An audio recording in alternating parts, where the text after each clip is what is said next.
Hello, everyone, and welcome. My name is Hakesi Tlabiwe, and some call me the People's Reverend. And welcome to the People's Church.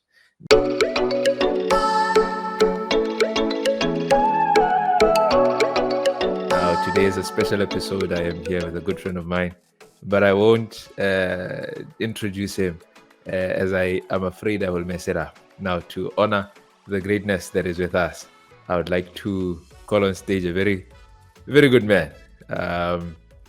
He taught me Hebrew, but here he is. Pastor Cliff, how are you? Hey, my friend, I'm good in yourself. Good to see you. I am very good. I'm very good. Good to see you too. And I was thinking, while we were here, I was just thinking that it's been a really long while since we've I been know, trying to do this. I think it's almost a year now, eh? I know. We've been, me with my traveling, and you also doing your own thing in Botswana with your politics Yeah. and stuff. Yeah, but I'm glad we can find. No, I'm glad we found time, and That's great. but I think I'm honored. I may know who. No, think I'm the one who is honored. But I think I may know who Cliff is, and a few others and a few of our friends may know who Cliff is. But maybe just for a brief introduction, Oh yeah. allow Thanks, me my to friend. ask, who is Cliff? Yeah, it's actually a very good question. I'm a very a people's person. I'm a very spiritual person.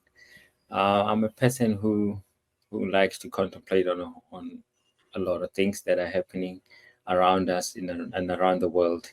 And I'm very adventurous. In life, I like to be active. I like to be out there and in touch with nature. So that's basically who I am. I want to be in touch with nature and with the cosmos, as the creator has given it to us. So yeah, that's what gets me going, and that's who I am. And other things that people know me for is not actually who I am, but it's actually what I do. I think it's important to sell from my professional career and the person that I am. Yes, I'm a father, a husband. Yeah, I like being out there and enjoying life in an adventurous way. Yeah, that's me. Hmm. I like that you mentioned separating the person and what you do. I remember I was asked to present on emotional intelligence on two occasions, and on one of them I asked them, "Who are you?" And people struggle to answer because each time we are asked this question, we end up saying, "I'm a pharmacist, I'm a theologian, I'm this, I'm that," and you don't really know who we are. Yeah, So it's very interesting that you make that distinction. yeah, it's But important for with that distinction. distinction, yeah, no, very much. But with that distinction, I want us to go this way. You are a theologian. Now, Yes, I would say besides that. And besides besides that, besides it besides it being what you do, what is the spiritual journey? Because you say you're a spiritual person. What is the spiritual journey and personal journey that brought you to this place? I guess I've always been a seeker. Like many people out there in the world would be, seeking the face of God, whatever God may mean in different traditions. Um, and I've been always been seeking to be in touch with God and with reality in general, and where one's purpose is supposed to be and where one is supposed to go. And based on that, I was kind of drawn to my spiritual self, and to seek the greater being. Some people call them God, or some sort of deity, depending your background or where you're coming from, you know.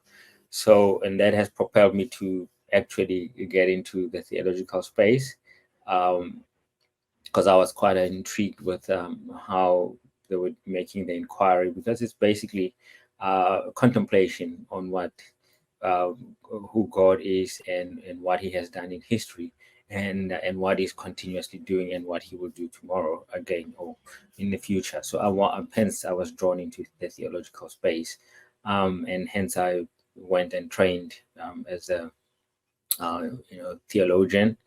I got my undergrad, and I studied further than that to advance my studies in not only in theological spaces but also in the linguistic spaces, and also cultural spaces. So perhaps we'll probably get into it as we talk today. So yeah, and Yeah. that's how I landed up in the theological realm, and yeah, I've never looked back ever since. Tell me, why didn't you look back? What is it that kept you here? I guess it's the inquiry that one dives into, because the more questions you ask, the more um, you don't get answers, and the more questions pop up. So the seeking part, that I always try and explain it this way. Theology is more like imagine you're on a journey, and on this journey you see an horizon. Like many people would understand what I mean by this analogy.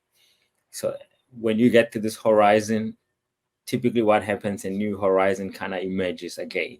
So you Hmm. never really arrive.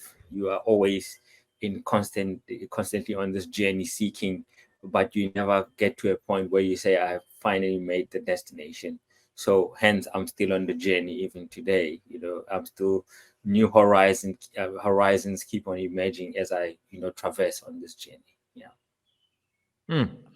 That's very interesting. You never arrive. Yeah, but I guess anybody who says they have arrived on their spiritual, journey, yeah, you should probably run when you encounter people. Yeah, so, yeah, Ah. Yeah, ne? I'm yeah, reminded of life a is like that. Yeah, I mean, life is very dynamic, and every day and every year we are confronted with different situations. So to say one has arrived is to mean life has stopped being dynamic, and it has stopped being yeah, evolving to an extent. So life is yeah. very evolving, and I believe God. If life itself evolves, how much more about God? So we Hmm. are chasing this being that is like way, way, way beyond us, and we actually trying to catch up, but we never really kind of catch up. Anyway, hence I say the new horizons kind of emerge, and we never get there fully. So to say one has arrived is hence I say you got to run when someone says that. You remind me of this clip I've seen of a gentleman who said, if you get to heaven and you don't find me there, you're in hell." I like I've done everything. So yeah, but it's very interesting that you speak of theology as this progressive thing, yeah, as somewhat of a movement, in terms of you never stop moving, you never stop learning, you never stop progressing. yeah, It's like chasing horizons, like you say. yeah, But I want us to start here, right? Before we can have a comprehensive idea of what theology is, and then we get into the heart of our discussion. I think let's begin by this. When we met in Heidelberg College, hmm, you were in your final year, and it hmm, had always been apparent that you had a deep interest in Hebrew and, well, linguistics, and hmm. your mostly ancient Near Eastern studies. That you had absorbed it so much. What is it about the study and the field that attracted you and called to you in particular? Well, for me, when I looked at Hebrew, I mean, I understood that we are pretty much were studying a dead language, Hebrew, whether it be biblical Greek to some extent. And what drew me to that is that I wanted to be able to read it for myself, because a lot of what we read in English translations or vernacular translations are pretty much interpretations by different translation committees that have put them together. So when you are reading, you're not necessarily reading exactly what was captured in the Hebrew Bible per se. And I wanted to be able to read it for myself at a very advanced level, to see and to be able to evaluate how other translations have been have caught the nuances of what the Hebrew Bible tries to communicate. And I've got to understand there's also complexities that have to do with the Hebrew Bible as well, because it's a language. Secondly, and many of us, all human beings speak some sort of language, and I wanted to get into the minds of these people and their world, to see how they would have experienced God, and hence to be able to study something in someone's language is always a privilege. So, and you can get to the heart of what was actually happening by getting into the tapestry of how that language was communicated, and how they would have conceptualized the world, because language is basically a cognitive reality that we all engage in, and the Bible has come to us in a language per se, and it has been translated into multiple languages as we have it today. So I wanted to get behind those translations and be able to read it for myself, so that I can be able to critical about what the Bible presents. Yeah. Okay, so would you say then that it scratched your seeker itch? Yes, That yeah, appeal to that? yeah. I was seeking, and I would read translations in English, and looking at the Hebrew, they wouldn't capture the fullest sense of what the Hebrew was actually communicating. But I understand that no two languages are the same, and you cannot, you don't have one-to-one in any language to take a particular concept and translate into another concept in another language.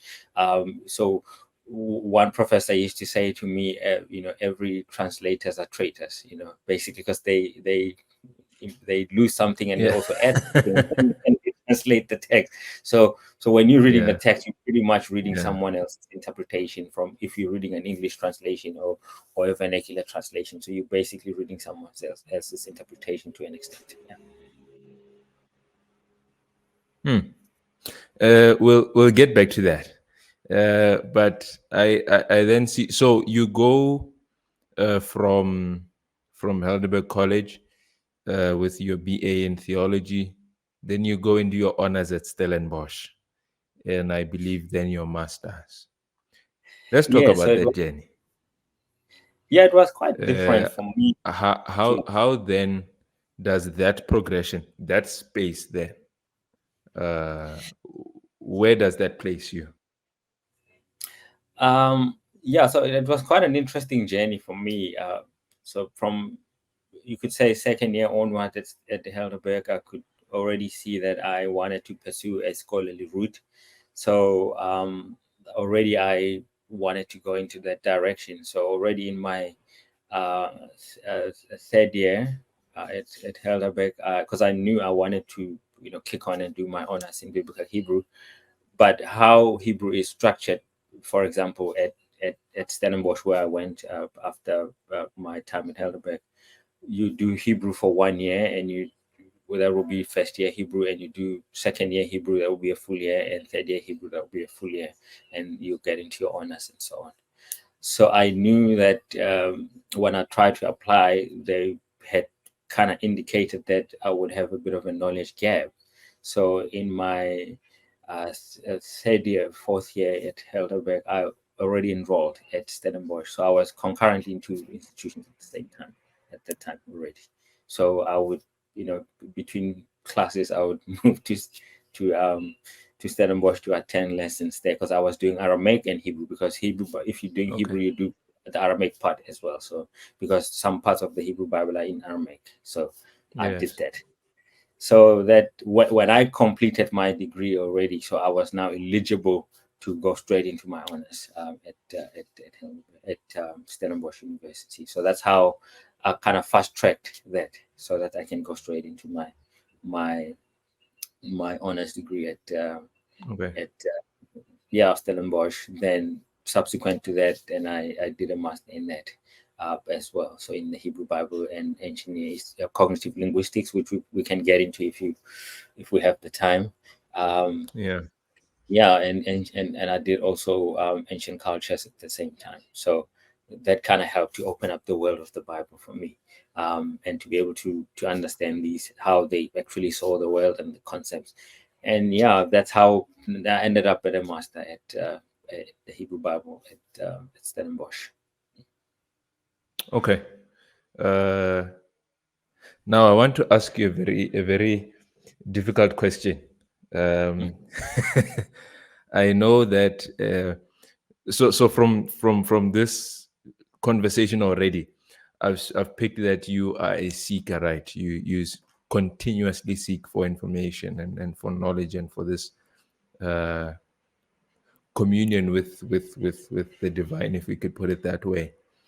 Now, in your experience and your expressions and your investigations and all that, mhm. what then is theology to you? That's a very good question that you ask.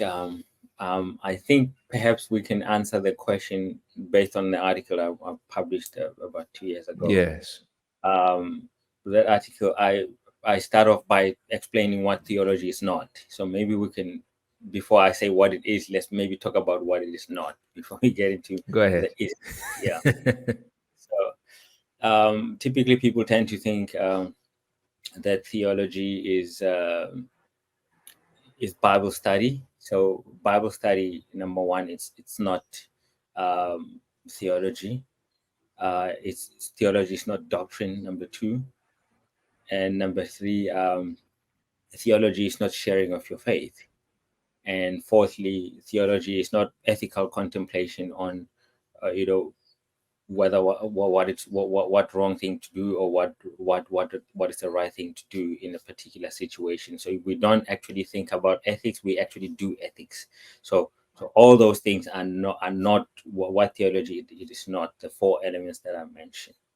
And now you're going to ask me, if then theology is not what I'm saying, then what is it? What is theology? So to put it in Karl Barth's language, theology is standing between the text and the context, basically. So but the Tillich language would say standing between the text and the newspaper, basically. So in other words, it's me reading the text today and looking at what is going on in my context, in my surrounding. And when I'm doing that, I'm actually asking theological questions. So theology, in simple terms, helps the church to discover what gospel is. So a work of a theologian is basically to help the church discover what is gospel for their time. So gospel, as many people would think out there, they would assume or relegated to a thing that is very static, like their gospel. We use it in that sense. But I don't like the term their gospel with a definite article. I would say gospel, because gospel is not something that is fixed. Gospel is something that is changing, and different generations experience bad news, and therefore they call for theologians to work out what is gospel for their time. I can give an example for maybe quickly. If I'm in South Africa, and I know we are dealing with political exploitation. We're dealing with poverty, inequality. We also have systemic racism, structural racism, and those are bad news. So, in light of this bad news, we have to figure out what is gospel for our time. Therefore, any answer that we come up with when we are thinking between the text and our context would be good news for our time. Therefore, that's the work of a theologian, to work out what is this gospel for our time, because it is not a fixed thing, so it changes over time, all the time. Okay. Um, you're saying beautiful things. So basically, if I hear you right, I want us to take it step by step. Okay. If I'm hearing you right, uh, the act of theology is is asking what is the text saying and what does it mean for me today, uh, and how does it answer our plight as a people today. Did I hear you well? Yes, to a certain extent, because we have the text. As a theologian, you're looking at the text, and you're not only asking what is in the text, but what you're asking, what does this text mean for me today? That you are contextualizing the text in your modern day time that you find yourself. Therefore, Hello, whatever Cliff. answer you're gonna come up with. So basically, Okay. you have the text, so which is what we have, the biblical corpus as we have it, and that text would have meant different things to different audience in the ancient world, or in the first century of the common era, or as the Christian era had went about. But today we are confronted with this text, and we also have our own context in particular, say in South Africa or in Botswana. So your context and my context won't be the same on how we contextualize whatever we may be reading from the text.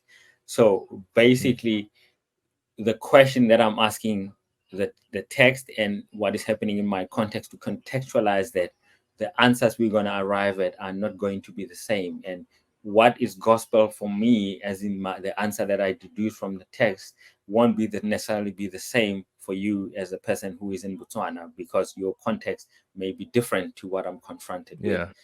Or no one can write a theology that is basically universal, because theology in its nature is very contextual.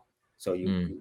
you have to be Mm. able to contextualize what where you are, and the text itself that is confronting you, and the answers that you come up with is gospel for your time, and for you, and for your for the location that you find yourself. So therefore, gospel means different things to different people in different times and in different places, basically. So theology helps the theologians of whatever church tradition to find out what is gospel for their time. Yeah. Hmm. That's very interesting. Uh, I like that gospel. So technical. Let's now let's. I want us to take a little break, but before we get there, I want to ask you this question. It's quite a Mhm. tricky one. Is there a way? Okay, it might be a little dangerous to ask this, but let me do it anyway. In our conversation, you mentioned how the gospel is contextual, right? Yes. Uh, and it's also experiential. Now, how how then can we then marry the contextuality and experiential nature of the gospel, right? And a corporate experience, right? Okay. Um, and tradition and how Okay. how do we find a balance there? Okay. So it's a very good question that you ask. So particularly for me, there's different frameworks in terms of how one reads the text. So I'm a liberation Mm, theologian. So mm, I tend to read the text from the eyes of the oppressed and the marginalized. That will be mm, ideological blackness that I'm talking about, not necessarily pigmentation that I'm talking about, but those who mm, find themselves oppressed and marginalized. Therefore, that's how I would actually read the text as my starting mm, point. And this is what black liberation theology's premise is all about, basically. But I know there are other frameworks that people employ in terms of reading the text. But for me, in where I find myself in South Africa, where there's political exploitation, there is inequality, poverty, and so on. It's a very fitting framework for me to analyze what is the gospel for our time. So therefore, the point of departure for me is actually hinged on Black experience. So that's the mm, starting point, and therefore that starting point, then we go into the text as a secondary source, not necessarily as a primary source, even though the scripture is critical in liberation theology, but it's not the starting point. The starting point is the experience of the people, the Black people specifically, and other minority groups that may find themselves marginalized by systemic and systems that are built within their structures. So you talk about corporate marrying the two and striking the balance. So I find that liberation theology is not actually one-sided. For me, it's actually two-sided. It's not only focusing on the liberation of those who are oppressed, but it also focuses on the oppressors themselves. So it's like two sides of the same coin if you look at it that way. Okay. So when Black people assert themselves, assert their humanity, uh, uh, and pushing back based on the status quos that are actually oppressing them in the systems in which they find themselves. They are exerting their humanity, but they're not only doing that, they are also challenging the oppressors, whatever, whomever they may be, whether it be whites or whatever, whether it can be blacks that are anti-black, to push back against that would actually to liberate the actual oppressors themselves to also become human, because being oppressive is actually dehumanizing, and being oppressed is also dehumanizing. So both sides of the coin Yes. need to be liberated. So therefore you have to strike that balance too. So we're not pushing one group against the other, so the liberation happens on both sides. So therefore the balance gets kind of balanced. And you'd ask about corporate maybe thinking. I'm not sure if that's what you mean, but I've never. I mean, we can pretend that if we are sitting in the same congregation that we believe the same thing, but we actually don't, because we all have different backgrounds and different experiences. And what we mean by that we believe, or the faith that we have, may not necessarily be the same, but our buying into a particular tradition may be the same, but how we talk about faith and the experience of faith from day to day may differ, because we are different individuals from different backgrounds with different experiences and different baggages that we also bring into our walk in faith with God. Therefore, this corporate thinking doesn't actually work. But yes, we understand that when we are in a church environment, we are buying into particular um, doctrines and ideas about what we are doing as a body of believers. But we have to be sensitive for the fact that whatever questions and answers that we come up with would pertain to our whether it be our denomination alone. So there will be truth for us. But as soon as we step out of that environment, we may be confronted with other truths from other faith traditions. So therefore, scripture is always best read in a community, because we come to agree this is what truth looks like for us, but it may not necessarily mean that is truth for everybody else, and therefore we strike that balance. So talking about liberation theology and that, so one has to be able to strike out to actually ask themselves, what is it that is a pressing need the most, and that they need to be liberated from, because liberation theology as well is so broad. We also have womanist theology, womanist theologians. We also have feminist theologians, queer theologians. So it's quite broad. So it depends what we are actually dealing with. Are we dealing with gender oppression? Are we dealing with sexism? Are we dealing with overt racism? Are we dealing with structural racism? And how do all of these intersect? Because many of them, these oppressive systems tend to actually overlap. So we can't look at it in a binary kind of fashion, because they overlap, and it's very dynamic and robust. So we can't really just oversimplify it and say it's black and white. It's not always the case. Yeah. So striking that balance at times is not simple, but this is the work of the theologians to try and simplify it for their congregation or denominations, or whatever church faith they may be working for, to discover what is gospel for them. So it's actually not an easy thing to do. It's hard work. Yeah. Interesting. We'll be right back. Welcome back. We are still here with Pastor Cliff, and before the break, he spoke of how the in Black theology, and we'll come back to that. There's this idea that it doesn't just liberate the oppressed; it also liberates the oppressor. I think. Please confirm for me, Cliff, that this is Paulo Ferreira's idea in the pedagogy of the oppressed, I think, Yeah, where you're he right. shares the same sentiment. Yeah, he does say the same sentiments, and also Fanon says the same, and James Cone says the same as well. So borrowing from Yes, Paulo as well. So yeah, you're 100% right. wonderful. Now, I want us to get here before we get now. I want us to then speak to the practice of liberation theology and theology as an African, right?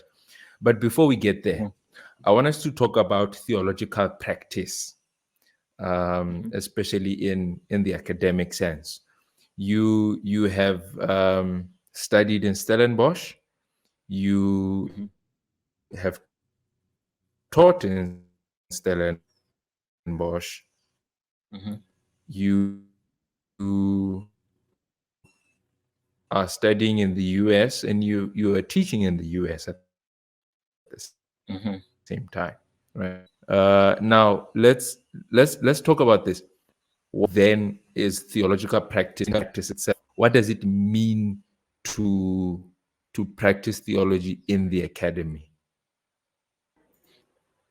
I think it's beautiful how you put it, because you are practicing theology in the academy. You're basically shaping minds of people um, that are located in different places, to actually be able to critically analyze what they are confronted with, and what is God's response for their context. And like I said earlier on, it's a lot of work, and what we do in the academy is shifting and trying to come up with a lot of these questions. Sometimes a lot of church folks don't like how they don't like theologians and scholars, and I don't know why. I don't know why. Typically for this, I can tell you, I kind of know why. Um, in the academy, typically, as we shape minds, you would know, you were in that space, you were exposed to it. You, we don't really give definitive answers on a lot of things. So we actually the answers that we come up with are pretty much very nuanced. So there's a spectrum of answers Mm, and a range of possibilities, and a lot of people don't like that. So they like to know, what yeah. is it, this is the answer to this, and this is the answer to this. And basically that comes from a very dichotomous view on in binary thinking on anything. So and that can be dangerous. But I understand, when you are preaching on Saturday or Sunday morning, depending on your background, you you are actually flattening things out. You're not giving nuanced answers Mm, in on pulpit, but that reality is there, particularly in the academy, where we have very nuanced perspectives on anything that we handle, including the Bible itself. So people don't like that, and they tend mm, to, when you do that, you are actually um, um, minimizing the word of God, or the authority of God given in the Bible. And that's actually not, because the actual Bible itself gives us permission for these nuances of perspectives that are presented. I mean, you read the Bible, in the first page of the Bible, you are confronted with a problem. You have two sets of creations. Already that's nuance. So if you're gonna have to pick a side mm, on which one you're gonna go with. And I know you've had people who say no, but Genesis 2 probably explains Genesis 1. But in reality, you basically have two sets of creation. Um, you also look at the second line of the Hebrew of Genesis. It says the Spirit of the Lord was moving on the face of the waters. And that word spirit that is translated there, is the Hebrew word ruach, as you would know. You've done a little bit of Hebrew, and ruach has a lot of meaning potential. So it could mean spirit, it could mean breath, it could mean wind, it could mean spirit with the small s. So what does this mean? So it could mean all of these, but Bible translators typically pick one for you and you run with it. And but and people will always say, no, the Bible is clear. No, of course it's not, because you have four meaning potentials of what ruach could mean on the second line of the Bible. Already you're dealing with nuance, complexities, and that's what we try and handle in scholarship, to try and ensure that we have all this plethora of views that come up in the Bible itself. So I'm saying in the academy, we try and what we typically do, we sensitize our students that they're dealing with nuances in the Bible itself. So the Bible, a lot of people would say it is very clear, but we know it's not actually clear. I mean, you have two sets of creation, like I said earlier on, and the second line of the Bible, it says the Spirit of the Lord was moving on the waters. But that word spirit or wind or breath or spirit with a small s, these are meaning potentials that we derive from the Hebrew word ruach, so which could mean spirit, breath, wind, and spirit with a small cap as well. So when someone says the Bible is clear, what do you mean? Because different versions of translations, as we mentioned earlier on, pick one for you. They don't tell you that these are the meaning potentials of this word in the vocabulary of Hebrew. So we sensitize people that this is what actually happens, but all of them are actually correct. But which one did the author of Genesis mean? We don't know, because I mean, we confronted with all these translation, and we know the word can mean all of the above, but we don't know exactly which one the author would have intended me. So those are complexities and nuances. But obviously, if you're preaching at a church, you don't really bring out all these complexities, because you don't want to leave people in doubt. So you really give them whichever one you feel it's suitable for whatever message you're trying to drive it. So that's basically what actually happens. So at the church level, because you're trying to flatten things out, but in an academic setup, you are actually bringing all of these nuances out and actually debate and interrogate sides. As long as you argue, you present a very good argument, then your case gets accepted. But it doesn't mean your argument is the answer. It's an answer among other answers that are there. I'm not sure if I'm making sense. Yeah. No, you're making a lot of sense. You're making a lot of sense. It brings into perspective a lot of how theology is done, and or at least church practice. And I appreciate the sentiments that you have shared in terms of the difficulty of the practice of theology, especially in the place of the theologian and the pastor. Now, before we get to the crux, I want us to then say this, and that you've just spoken about opening the minds of the learner. You spoke about putting the nuance of the biblical text into perspective. You spoke about all these things, but we also realize that, especially as Southern African states, we are met with an education crisis as a people. Now, how then do we mitigate this crisis in terms of, you can speak as a lecturer, you can speak as an education practitioner, not just as a theologian. Feel free to answer however you wish. But how then do we transform our educational spaces to accommodate this progressive paradigm, if we could say? How do we transform our educational spaces to say, look, we need to open our minds to this. Yeah, How do we do that, Cliff? it's a very good question that you ask, and it's a very difficult question that you ask at the same time. Um, Education at its base, it's supposed to be it's supposed to be transformative.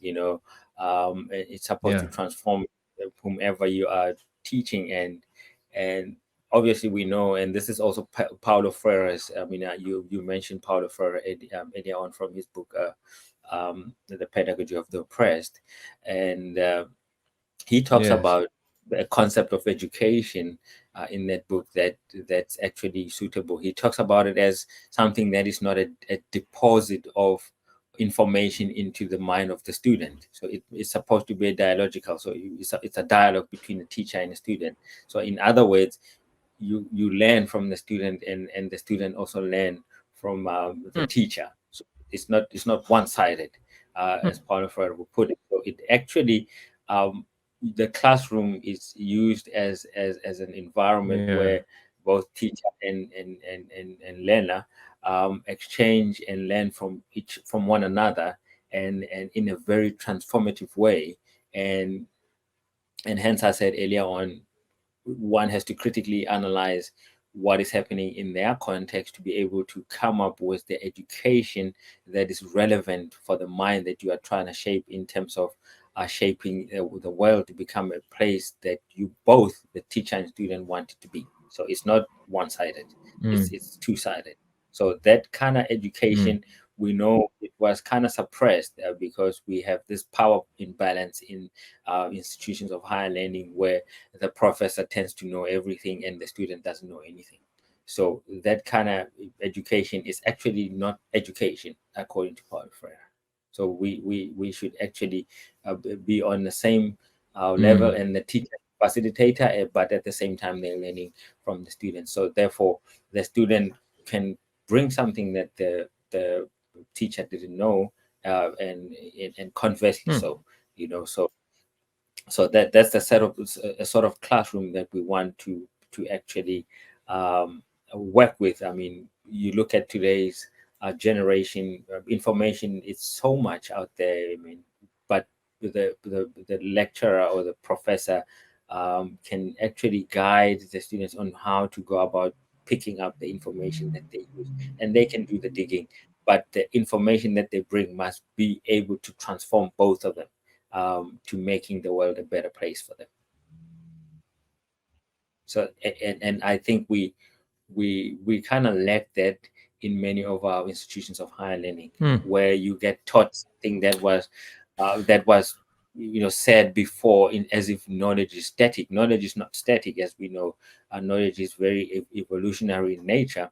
Therefore, um, sometimes it's very difficult for professors to keep up, because they maybe kind of focus on their one research area that they specialize in, but students can be able to bring other elements, and also educate the professor as well. So those are the type of things that we would want to I would want to see in institutions of higher learning, where education is not just Mm. depositing information into the minds of the students, but it must be dialogical and also transformative at the same time. Mm. This is very interesting because I'm getting the sense that from your perspective, education is dialogical, like you say. Um, it's a community practice. It's a communal practice. Now, Hmm. let's go here, Cliff, and it seems like the perfect way to segue in this. I am an African. Hmm. You are an African, and with the understanding that education is communal and it's a community practice. It's dialogical. Hmm. It is done. I mean, the Romans would come together and would discuss a matter. Of course, they killed Socrates, but together and discuss these issues, and flesh out these issues. How then, in the context of being an African, um, being a black theologian, being a let's say, a progressive person in terms of liberation and all that, how Mhm. then do we practice education and theology in these contexts for the progression of these contexts? Um, Firstly, we have to understand that the gospel itself is liberative in nature. So anybody who starts off the gospel without looking at it from a liberation point of view, that gospel would be actually heretic in its nature. Because you read the Hmm. Hebrew Bible and the New Testament, you see that the starting point is a God who liberates his own people. Jesus in the New Testament, I mean, it's famous sermon. In Luke, he says, the Spirit of the Lord is on him, that he has come to preach the gospel to the poor and the oppressed and to liberate them. So we actually understand that the gospel itself is about liberating, but liberating not only from oppression itself, but also from sinful oppressions as well. So it's holistic in nature. So if that's the starting point, and as an African, as you point out, we are always communal as a people, because I mean, you would have heard from BT who said, "I am because we are," right? That's it, the African epistemology, which cancels out Mm, probably Descartes' statement, which mm, says, "I am." I am because therefore I am. The famous statement. So looking at mm, that, we mm. understand that this individualistic um, teaching and me, myself, and I, and my education is something that kind of creeped up with Western civilization.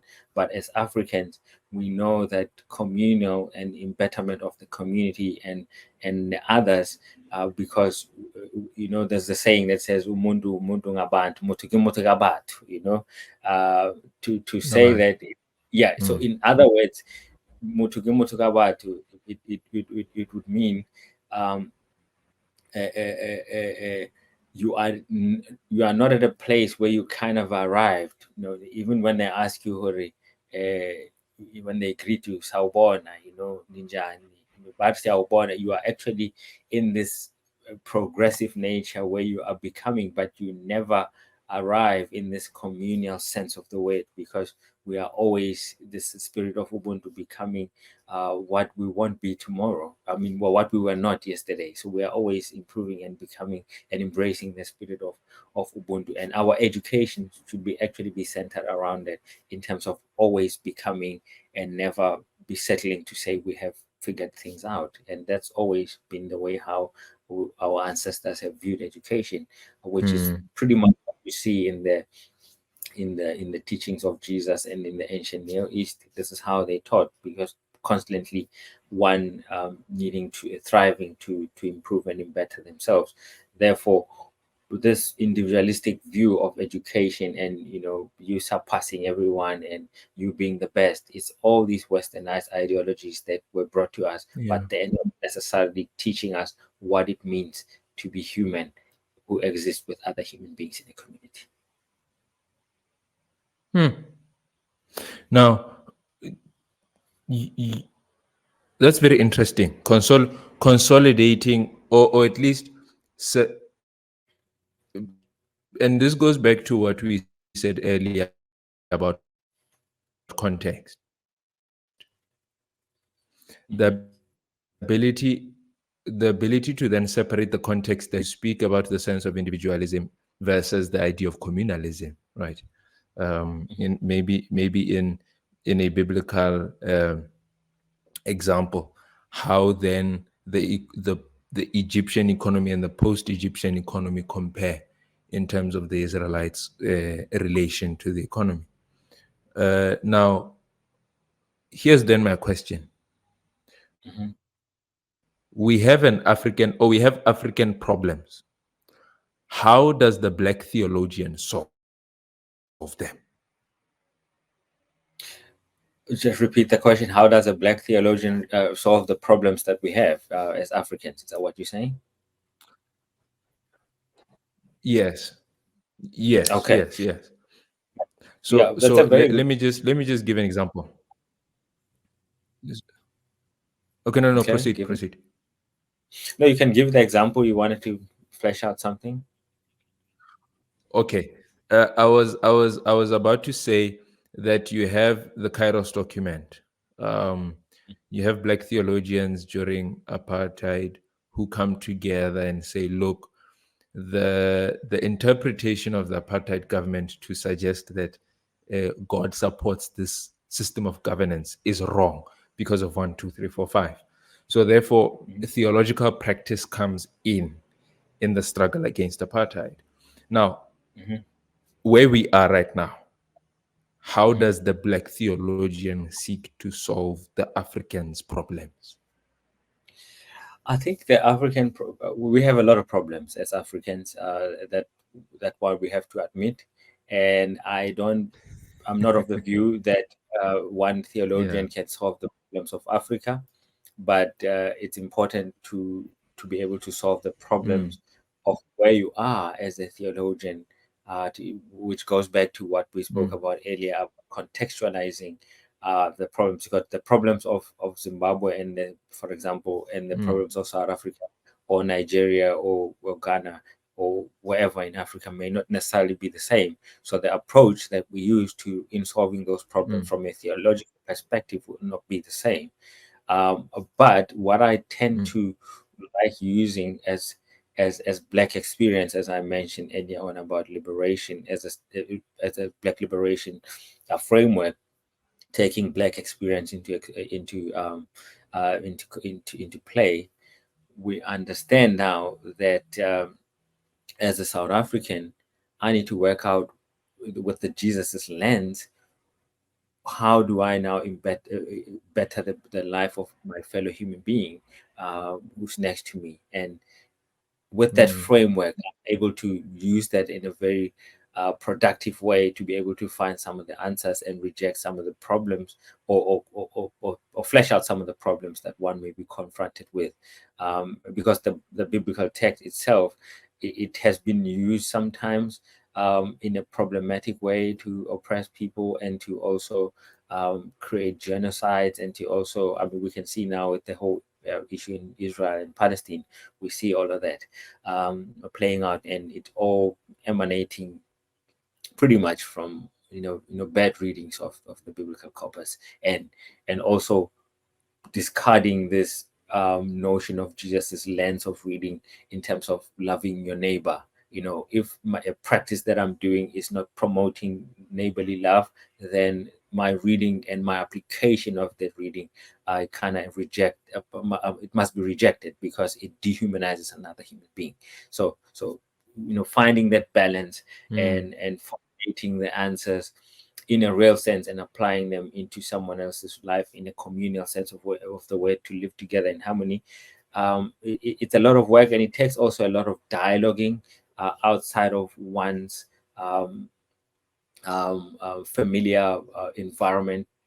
It could be a mm, faith environment, so it calls for a lot of interreligious dialogue with people that we may not necessarily see things or see the world in the same way, to be able to sit on the table and reconcile and be human and promote one another's humanness. So that's my starting point, at least. But as I say, the problems of Africa or the world, if you put it at a very macro level, are very large, and you know they can be very difficult to solve, and I don't think any theologian can be able to do that. Okay, but I think one thing that I personally can pick from what you're saying is the effort to investigate how to fight against the dehumanization of the other and to fight for Yeah. humanizing the other. Yes.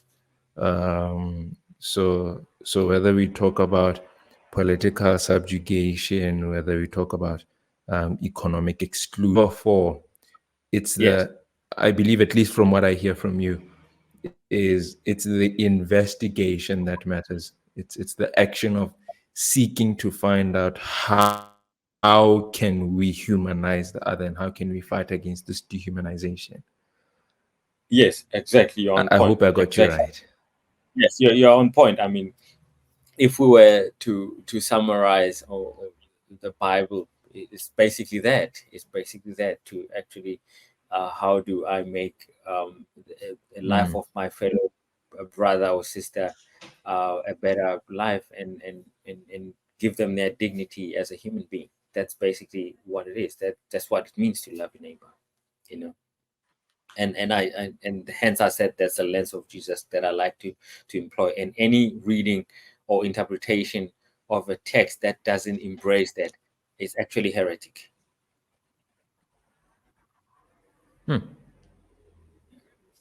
Wow, that's if we had these machines, we would press the poo poo poo poo.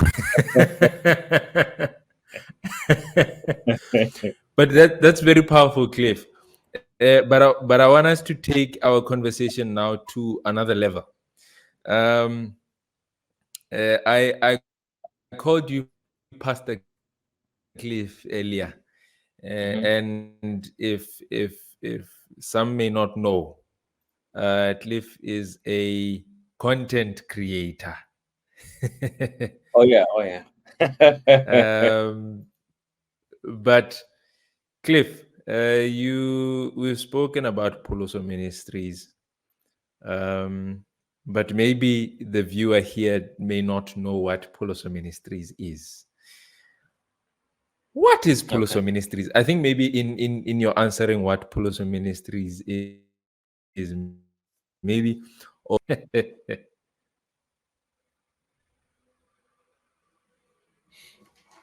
So I must answer what Pholoso ministry is. So yeah, so Pholoso ministry, maybe let's start here.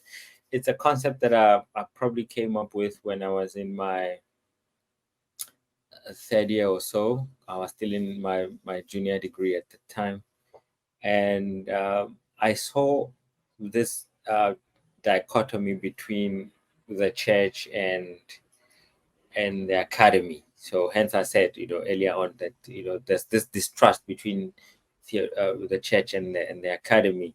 So I wanted to bring them yeah, together to speak to each other. And Pholoso is basically a Sutu name that I came up with in terms of working out how to bridge this gap between the academy and the church. And I came up with Pholoso, meaning to save.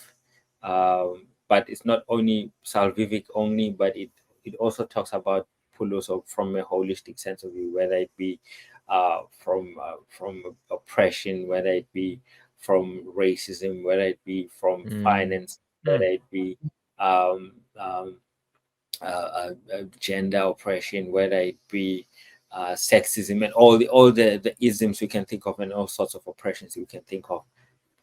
Pholoso fits in. So it's a very liberating, saving mm, platform, and mm, and that's how it started. And I wanted to basically invite people who have written a lot about the Bible to come and talk to us, our audiences, in these tough conversations that are not easily discussed in the church platform, to be able to bridge those two gaps. yes, So we bring the church yes, the church academy together, so that we can be in harmony, to see that these theologians and these Bible scholars are actually working for the church to make the church actually experience a better place. Yeah, that's actually how it all started up. So so the content revolves around that, to try and educate mm, someone who may not necessarily have the money and the time to go and attend a seminary, or do theology or biblical studies at university. So we bring it home onto the screen. And some of these scholars are very generous with their time and their knowledge. That's actually what we do. mm, mm. That's beautiful. But what's the big picture? Like, what's the vision? What's the big thing that you'd like to achieve? So the big thing, we look at the same time, Pholoso is a church. So there is a church that we congregate and we meet. And the church is growing itself, and we are trying to shape minds that can look at our history, objectively, and be able to implement some of the changes in little corners that they find themselves, to actually empower, especially the people of color that were oppressed, to give them an education, to give them access um, to resources, and also not just praying for them, but also connect them into the public, and so that they can be better human beings tomorrow. So the picture that we are trying to do holistically with all this the Bible scholars that come up and talk in extension of what we do as a church, is to try and educate, and also contribute to making uh, the world a better place, particularly South Africa, where I find myself, so we can alleviate issues of poverty, racism, oppressions, and we can talk about them. Hopefully, these structures may be challenged and one day fall off.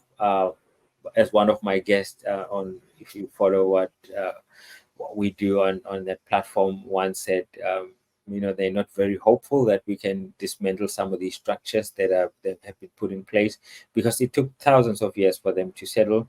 So I know, and I'm not gullible Yeah. to an extent, that some of these structures may not necessarily be dismantled in our time, or the next generation, and so on.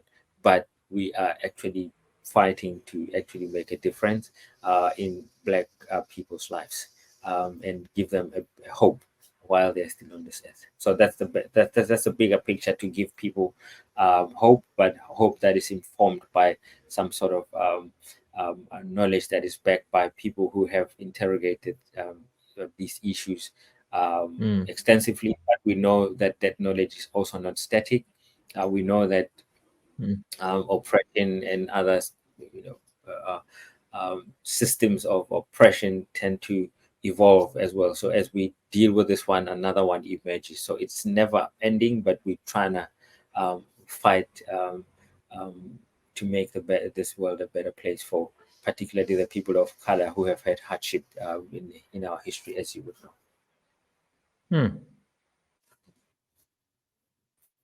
That's beautiful. I like that. So where then do you see Pholoso Ministries in, let's say, 5 years? What is Pholoso Ministries doing in 2029? We see ourselves having multiplying the sort of structures that we have, because Pholoso has got three legs to it. We got the church element to it.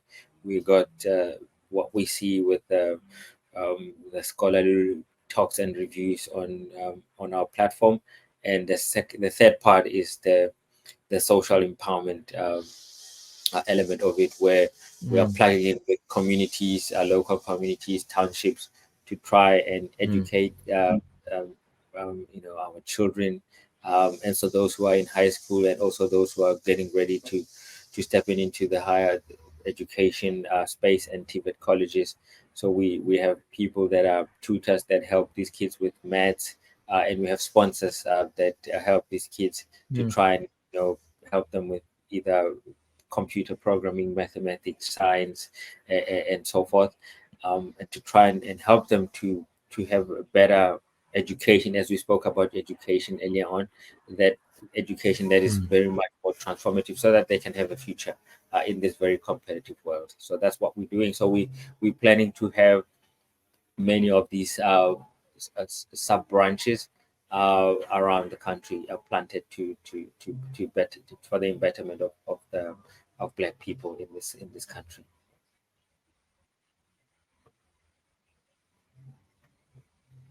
Okay, that's very beautiful. That's very beautiful.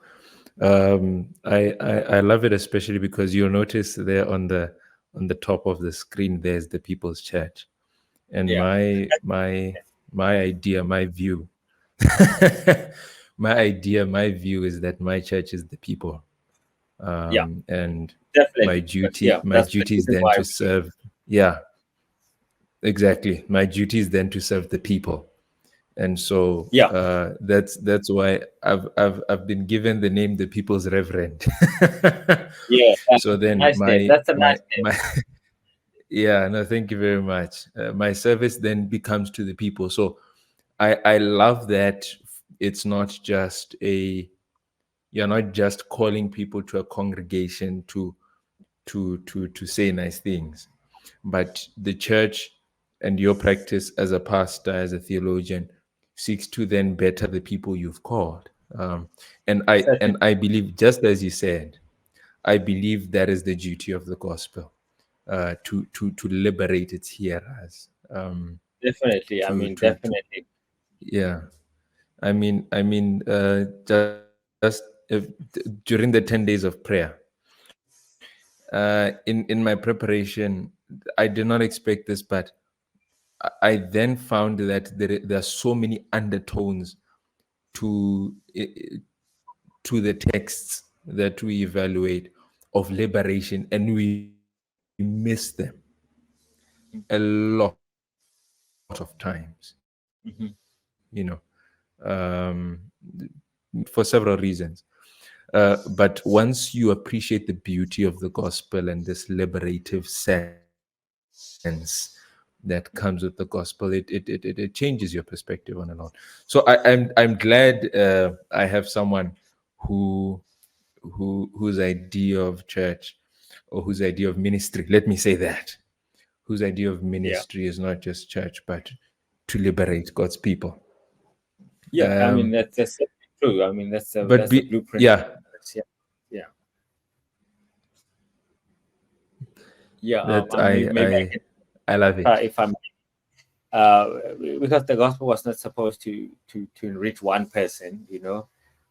The resources that we all collect together were supposed Yeah, to be actually distributed again within the community to benefit everybody. So it's not for me as a pastor to get all the monies that the people pay in or give into the church. The money that comes in must actually go out and help the whether it be the kids, whether it be the widows, the orphans.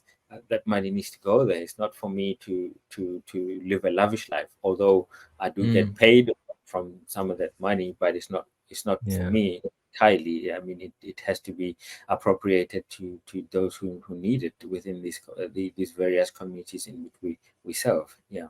yeah. So it's not for the pastor or no, not no what's not whatsoever. Hmm.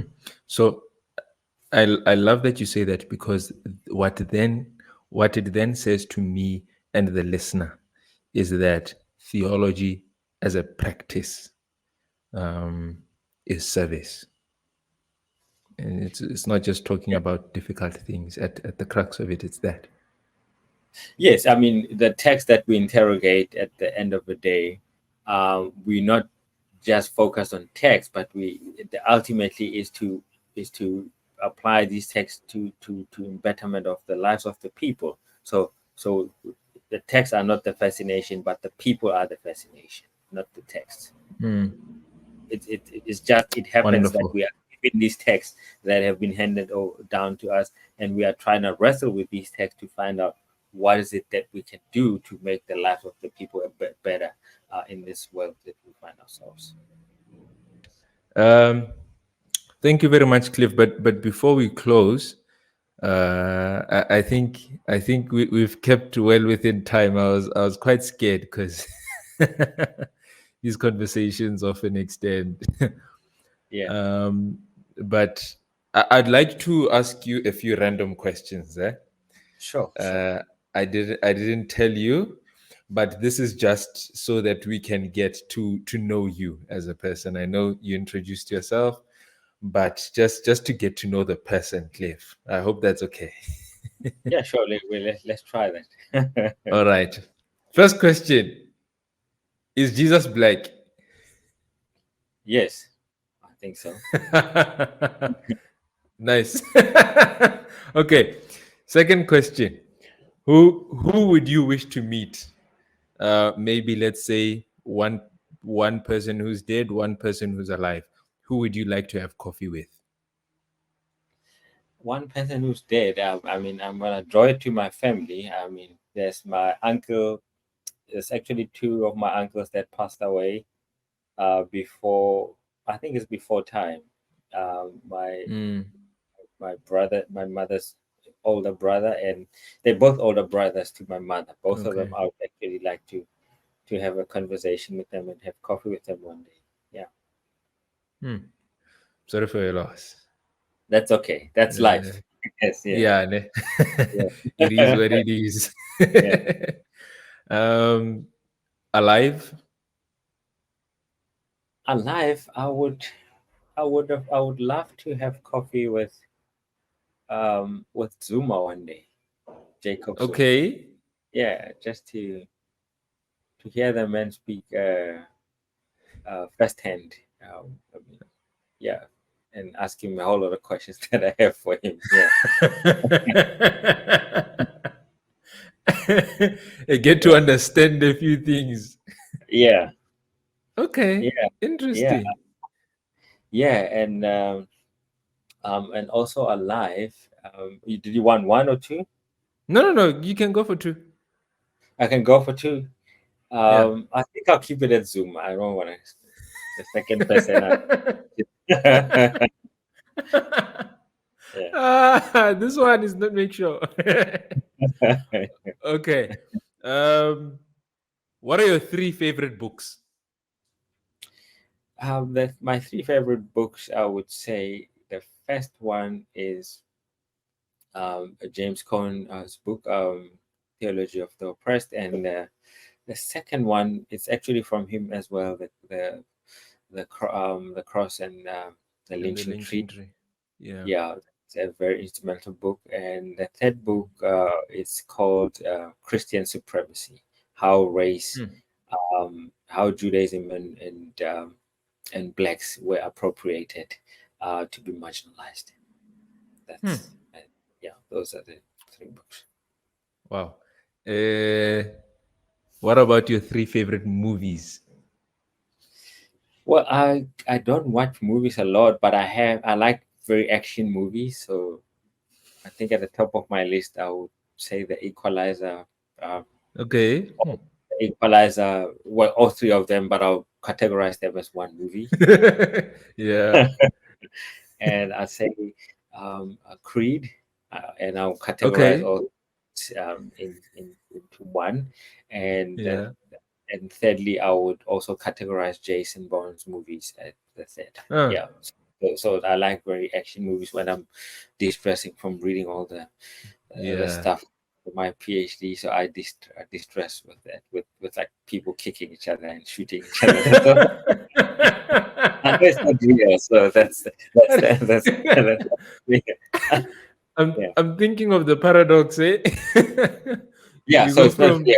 Yeah, so it's not real. So it kind of entertains me and makes me think of yeah, something that I wouldn't typically think about on a normal day. yeah, yeah. Yeah. No, I get that. I like that. What about your three favorite songs? I like very classics. So at the top of a list, I would say Bruce Hornsby. The song called "The Show Goes On." I don't know if you know it. It's Okay, by okay, okay, okay. and second one will be by Teddy Pendergrass. "Wake Up Everybody," which is not actually by Teddy Pendergrass. It's by Harold Melvin and the Blues. Okay. But the lead singer there is Teddy Pendergrass. "Wake Up Yeah, Everybody," no sleeping in bed. That song. yeah. And the third song, I would go for the Commodores. Um, uh, a dream, a dream. I have a dream. That Okay. was pretty much everybody has a dream. That's appropriation of what everyone in this world has a dream. So those are the songs that I kind of play when I'm Okay. in my element. I'll play that song. Huh. They find their way in my playlist sometimes.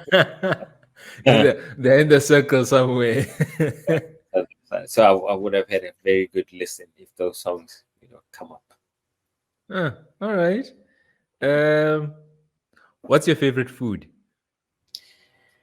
I like very stewy. I'll say beef curry and rice. That's the top of my list. And Oh, secondly would be like the pastas. I like pastas. I mean, not oh, maybe in the really? pasta word, but pasta. I see the irony. Pasta eating pasta. Yeah. All right. Uh, what's one thing you can't live without? My books. Yeah.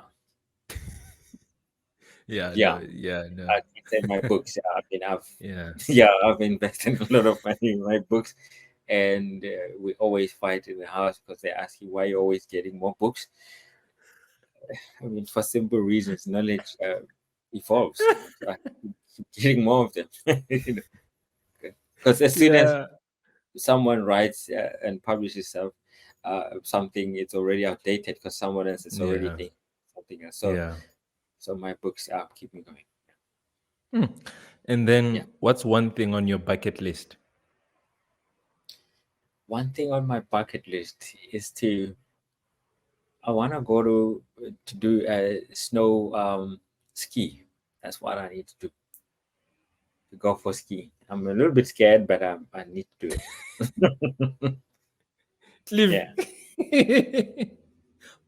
yeah, yeah. I need to go for ski. I just need to be on the ice and just go it very fast and slide down that mountain very fast.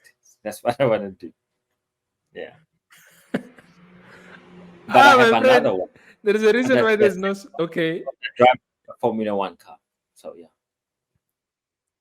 Okay. No, that I agree with. That I yeah. could So I want agree to with. drive a Formula Skiing. One car, get the adrenaline. So I want to ski up the mountain and drive a Formula One car. Just yeah, it's very Huh. yeah. I've said I was very adventurous earlier on, so I want to do Oh that. yes. Okay. Okay. No, that makes sense. That makes sense. So these ones are a little less serious. Just to unwind. Would you rather be given 1 million now or 20,000 every month until you die? Well, if you give me 20,000 until I die, I'm fine. I'll take that. I can live with 20 grand a month. It's fine because 1 million I'll probably blow in. It won't last. So I'll take a 20. Okay. Yeah. um, would you rather get lost in the Amazon or stranded by the seashore or on an island? Yeah, I'm pretty. Yeah, I'm pretty. I wouldn't want to be in an island alone. So probably on by the seashore somewhere. I'm quite Okay. terrified by jungles. Yeah, so I want to be in Ah, the I get you. yeah, I get you. So seashore. yeah. And then, would you rather live forever just the way you are, or have a superpower you've always wanted and die a year later? Now I think I'm fine the way I am because I don't know what tomorrow holds. I'm fine. I don't Yeah. know. So, yeah, But on that, what superpower do you think you would like to have if you could choose? a superpower. I'd like to be able to move quickly from here to wherever I need to go in a second. That's the superpower I would want. You know, you spend a lot of time on flights and stuff, so I just want to be there. Yeah. Like Yeah, Jesus, just to appear. what he does, when he resurrects from the dead, he shows up, he does funny things, he walks through walls and stuff. So I don't know. Yeah. I understand you. And then if you could uh, have a national holiday for anything, what would it be? A national holiday? Hmm. That's very interesting. I haven't thought about it. I would say I wouldn't call it anything. Just people must just rest. Yeah, because people are overworked, man, so they must just Yeah, rest. yeah, I'll yeah, just call it rest yeah. day. You know, I guess they must just rest.